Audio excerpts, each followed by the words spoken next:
दोस्तों स्वागत है आपका लीगल लॉपीडिया में। और मैं एडवोकेट जया ठाकुर आज आपको बताने वाली हूँ एल्विश यादव के बारे में।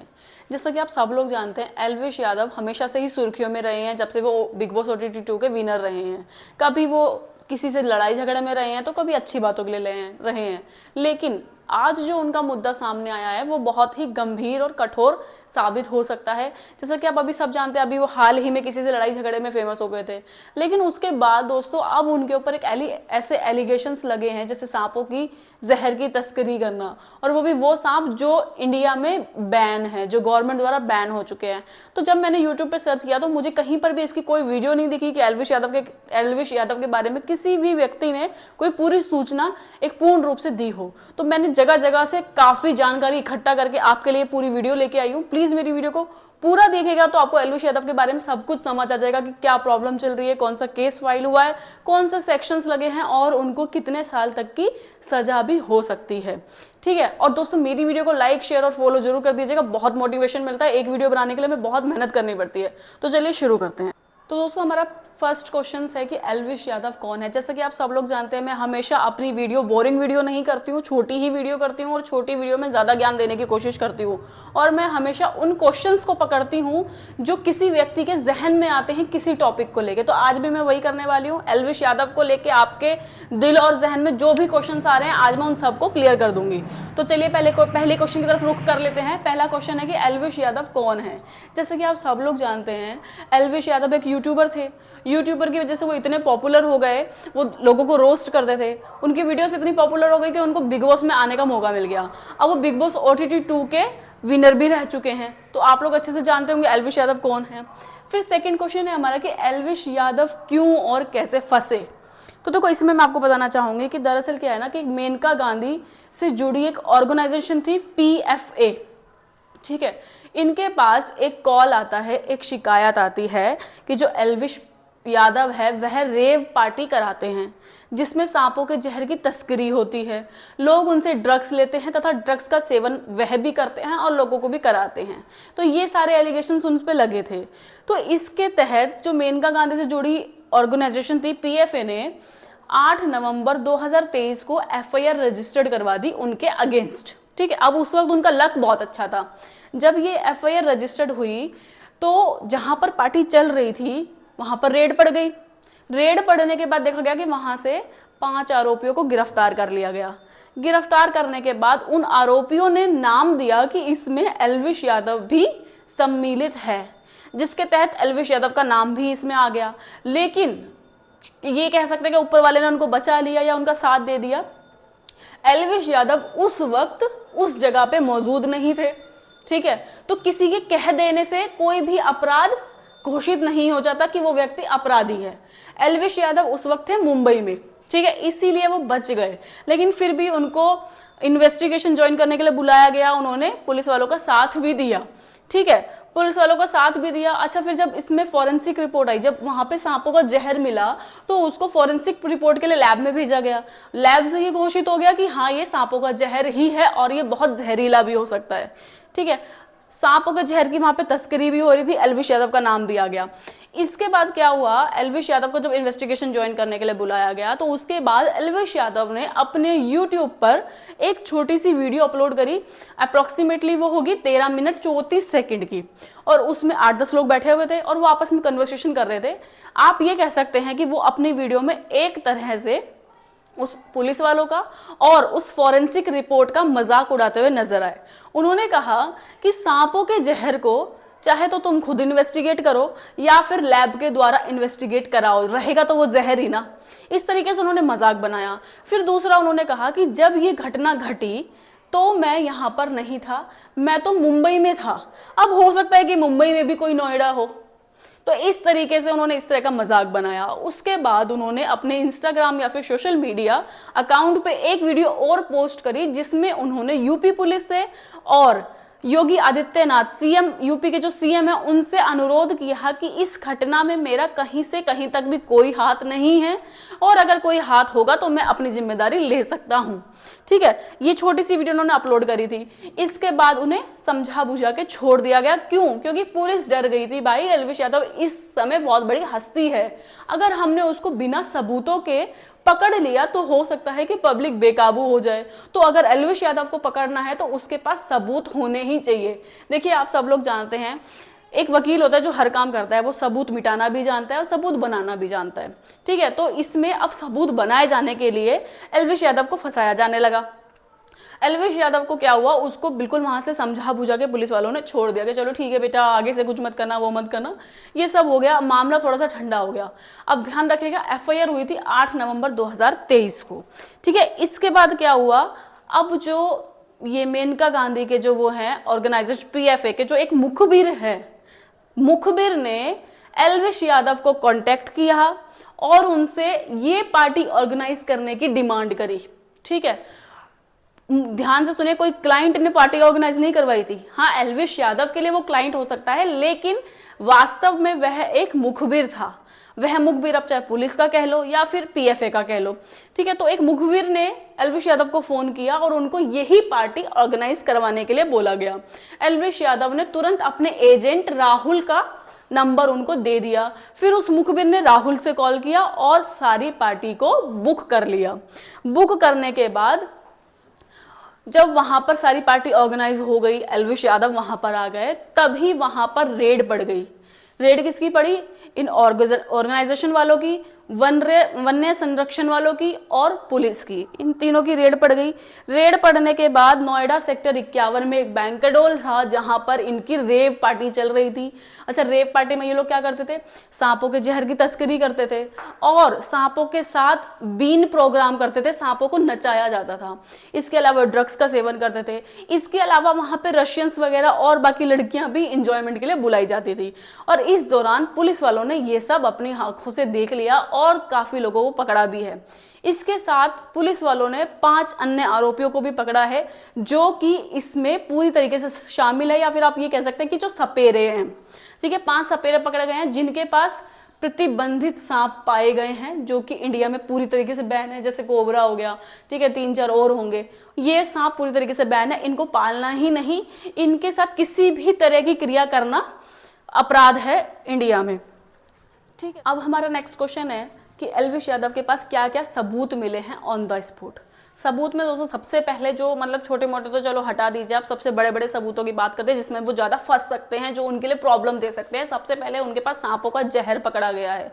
सांपों का जहर पकड़ने के बाद उनके पास ड्रग्स भी पकड़ी गई है, ठीक है। ये 2 चीज ऐसे हैं जो इनको आने वाले समय में बहुत दिक्कतें दे सकते हैं और इनके ऊपर जेल भी करा सकते हैं, ठीक है। इसके बाद नेक्स्ट क्वेश्चन है हमारा कि एल्विश यादव कौन से जेल में हैं। दोस्तों एल्विश यादव अभी गौतम बुद्ध नगर की जेल में हैं। उन्हें 14 दिन की न्यायिक हिरासत में अभी उनको लिया गया है, ठीक है। उसके बाद नेक्स्ट हमारा क्वेश्चन है एल्विश यादव पर कौन कौन सी धारा लगी।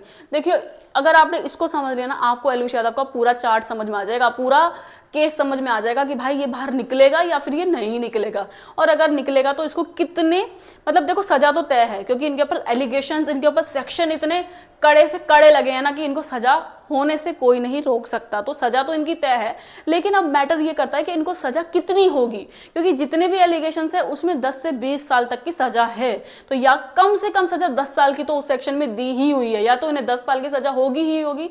अगर सजा को बढ़ा दिया जाता है तो 15 साल या 20 साल तक वही सजा खींच सकती है। तो चलिए शुरू करते हैं कि अब सेक्शन इन पे कौन कौन से लगे हैं। तो दोस्तों अब हमारा नेक्स्ट क्वेश्चन है कि एल्विश यादव पे कौन कौन सी धारा लगी है, ठीक है। अगर देखो आपने ये सेक्शन समझ लिए ना तो आपको एल्विश यादव का पूरा केस समझ आ जाएगा। आपको ये भी समझ में आ जाएगा कि एल्विश यादव बाहर निकल पाएंगे या नहीं, उनकी जमानत हो पाएगी या बेल हो पाएगी या नहीं, और अगर उन्हें सजा हो गई तो उनको सजा कम से कम कितने सालों के लिए होगी। तो चलिए शुरू करते हैं। दोस्तों सबसे पहले मैं आपको बताना चाहूंगी कि जो एल्विश यादव पर सेक्शंस लगे हैं वो है, पहला तो वन्य जीव संरक्षण अधिनियम 1972 सेक्शन 9, 39, 48A, 49, 50, 51।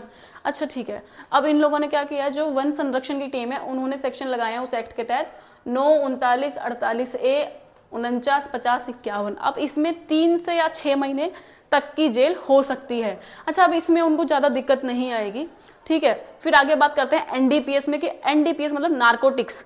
नार्कोटिक्स क्या होता है दोस्तों, नार्कोटिक्स में होता है जब कोई भी व्यक्ति ड्रग्स या गांजा या फिर किसी भी नशीले पदार्थ के साथ कोई क्रिया करता है, चाहे सेवन करना, बेचना, तस्करी करना, मंगाना या किसी भी रूप से उसमें शामिल होता है, तो ऐसे व्यक्ति के ऊपर जो कार्रवाई होती है वो एनडीपीएस एक्ट के थ्रू होती है। मोस्टली एनडीपीएस एक्ट में जितने भी सेक्शंस होते हैं वो नॉन बेलेबल होते हैं, इसमें जमानत मिल पाना बहुत ही मुश्किल होता है और इसके साथ साथ कठोर कारावास भी होता है। देखिए, कारावास और कठोर कारावास में बहुत फर्क होता है। कारावास होता है कि आपको सिर्फ जेल भुगतनी है, आप उसमें काम करिए या नहीं, लेकिन कठोर कारावास का मतलब होता है कि उसमें आपको काम भी करना पड़ेगा, परिश्रम करना पड़ेगा, मेहनत करनी पड़ेगी अंदर। ठीक है, तो अब देखते हैं एनडीपीएस के कौन कौन से सेक्शन उसमें लगे हैं। तो जो एनडीपीएस का पहला सेक्शन है 8/20, ये है ड्रग्स या गांजा मिलना। किसी व्यक्ति के पास अगर ड्रग्स या गांजा मिलता है तो एनडीपीएस एक्ट के तहत सेक्शन 8 या 20 उस पर लगाया जाएगा और इसमें उसे 1 से 20 वर्ष तक की जेल हो सकती है। और इतना ही नहीं, 1 से 20 वर्ष की जेल के साथ उसे कठोर कारावास भी मिल सकता है। ठीक है, अगर इस सजा को कम कर दिया जाए तो 1 से 10 साल तक के बीच में सजा होनी मुमकिन है कि मतलब होगी। नेक्स्ट जो सेक्शन उन्होंने लगाया है एनडीपीएस का ही सेक्शन है, एनडीपीएस सेक्शन 27। अच्छा, इसमें सिर्फ एक परिभाषा दी गई है कि ड्रग्स या किसी भी नशीली पदार्थ या फिर गांजे का सेवन करना। ठीक है, अगर कोई व्यक्ति ऐसा करता है तो उसके ऊपर एनडीपीएस सेक्शन 27 के तहत कार्रवाई होगी। अब इसकी जो पनिशमेंट है, ठीक है, अब इसकी जो सजा है वो दी गई है 27A। मतलब एनडीपीएस एक्ट 27A में पनिशमेंट ये दी है कि इसमें ड्रग्स को खरीदना भी शामिल है और इसमें ड्रग्स को बेचना भी शामिल है। नशीली पदार्थ जो कि प्रतिबंधित है उसे बेचना या खरीदना वो किस में आएगा, 27 और 27A में उसकी पनिशमेंट आएगी। अच्छा, इसमें है अब 1 से 20 साल तक का कठोर कारावास। अगर उसको कम करने की कोशिश करें तो इसमें कम से कम व्यक्ति को 10 साल तक की सजा होगी ही होगी, उससे कम की सजा नहीं हो सकती और 10 साल तक व्यक्ति को कठोर कारावास दिया जाएगा। कठोर कारावास मतलब उसको जेल के अंदर काम करना पड़ेगा, परिश्रम करना पड़ेगा। उसके बाद हम ले लेते हैं, उसके बाद इनके ऊपर लगी है आईपीसी सेक्शन 1860 के तहत 120B 120 भी लगी है और वो ये है कि गुप्त रूप से आपराधिक षड्यंत्र करना। कि मतलब गुप्त रूप मतलब किसी को पता नहीं है और तुम कुछ आपराधिक कर रहे हो जो कि बैन है, कुछ इलीगल काम कर रहे हो गुप्त रूप से। ठीक है, तो उसके तहत लगती है 120B और इसमें कम से कम 20 वर्ष या उससे ज्यादा का कारावास भी हो सकता है। तो दोस्तों, एनडीपीएस की इतनी मेन सेक्शंस इन पे लगे हैं। अब इसमें से जो सबसे दिक्कत देने वाला सेक्शंस है, एक तो वो है कि एनडीपीएस का सेक्शन 8/20 जिसमें ड्रग्स या गांजा मिलना किसी व्यक्ति के पास, और दूसरा है 27A ड्रग्स खरीदना या बेचना या उसका सेवन करना या उसका इस्तेमाल करना, जिसके तहत उनको 1 से 20 वर्ष की कठोर कारावास हो सकता है। तो अभी हमने जाना कि उनके ऊपर कौन कौन से सेक्शंस लगे हैं। अब हम जानेंगे कि उनकी जमानत हो सकती है या नहीं, और अगर होगी तो कैसे होगी, और अगर उन्हें सजा होगी तो कितनी होगी। देखो, मैं आपको बताना चाहती हूँ, अगर जमानत होना तो वैसे मुश्किल है। ठीक है, इस केस में जमानत होना बहुत मुश्किल है क्योंकि उनके पास सेक्शंस बहुत तगड़े तगड़े लगे हैं और उन सेक्शंस में 10 से 20 साल तक की सजा है और उसके साथ कठोर कारावास भी है और जुर्माना भी है। ठीक है, अगर फिर भी हम लोग कोशिश करें कि अगर चलो बेल नहीं हो पाएगी, जमानत नहीं मिल पाएगी, तो उनको सजा कितनी होगी, क्या सजा कम से कम कितनी हो सकती है, तो उनको अगर ये सारे सेक्शंस मिला दिए जाए तो कम से कम हद मार के 10 साल तक की सजा तो भुगतनी ही पड़ेगी। ठीक है, उसके बाद दोस्तों हम अपना नेक्स्ट क्वेश्चन ले लेते हैं कि इस पे लोगों की राय क्या है। देखिए, जैसे ही ये कांड हुआ, ठीक है, एल्विश यादव इस मुसीबत में फंसे। अभी आप देखेंगे कि एल्विश यादव में और एक अंजलि में थोड़ा फ्लर्ट चल रहा था। जैसे ही कि सबके पास अपने अपने ऑप्शन है, इंडिया के पास क्या है, एल्विश यादव ने मेंशन किया अंजलि को कि इंडिया के पास अंजलि है। ठीक है, उसके बाद कुछ दिन पहले अंजलि ने एक ट्वीट किया था कि एल्विश यादव हम तुम्हारे साथ हैं, झूठी घटनाओं से मत डरना, ये सब करके। तो आप देख सकते हैं कि इनमें एक दोस्ती का बॉन्ड चल रहा था। अब जबकि एल्विश यादव सलाखों के पीछे जा चुके हैं, जेल में जा चुके हैं, तो तुरंत ही अंजलि ने एक ट्वीट किया कि यार थोड़ा लाइटली लो ना, फेमस होने के लिए, फेम के लिए ये सब करना पड़ता है। अगर आप ये इस ट्वीट को अच्छे से मतलब पढ़ना चाहते हैं तो आप जाके उसके ट्विटर अकाउंट पे चेक कर सकते हैं। अंजलि यादव ने ये ट्वीट किया। दूसरा ट्वीट किया दोस्तों स्वाति मालीवाल, जो कि महिला अध्यक्ष है। उन्होंने अपने ट्वीट में कहा कि इस ऐसे घटिया आदमी को हरियाणा का सीएम प्रमोट करता है अपने मंच पे बुला के। ठीक है, अगर इसकी वीडियो देखी जाए तो इसकी वीडियो में सिर्फ लड़कियों की बेइज्जती और गाली गलौज के अलावा कुछ भी नहीं मिलेगा। हाँ, ये बात सच है कि नेता अपने वोट को कमाने के लिए कुछ भी कर सकते हैं। तो दोस्तों ये था स्वाति मालीवाल का ट्वीट। दोस्तों अब मैं आपको बताना चाहती हूँ कि एल्विश यादव सांपों के जहर की तस्करी क्यों करते थे। देखिए, सांपों के जहर में K72 और K76 होता है और इन दोनों को ही 500 मिलीलीटर जहर को पाउडर में तब्दील किया जाता है और उस पाउडर को 100 लीटर शराब में मिक्स किया जाता है।